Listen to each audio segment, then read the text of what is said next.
Zulaika Ahmed recently moved to the U.S. from Britain.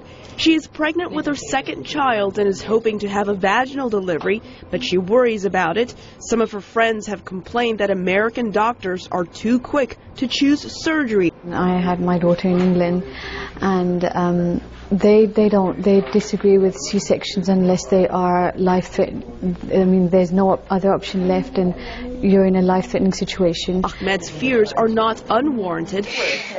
In 2007, 1 in 3 babies born in the U.S. were delivered by C-section. That's more than in most industrialized countries. In the developing world, the number of C-sections has also spiked. The World Health Organization reports that in Asia, 1 in 4 babies is born by caesarean. The WHO estimates that only 15% of deliveries require a C-section, but some doctors in the U.S. say they have to be extra careful. Because in this litigious society, you don't want to have a bad ending. Dr. Mutaha Fauzia practices obstetrics in Virginia. She says doctors should stop performing C-sections for non-medical reasons because the risk to the mother with each caesarean increases. The uterus could rupture and cause fatal hemorrhaging. Repeated C-sections can also cause abnormalities in the placenta, which feeds the fetus during pregnancy.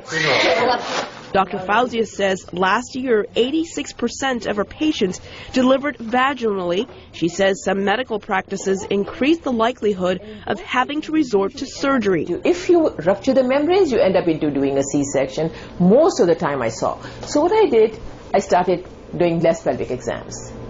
Because if the membranes are intact, the head rotates.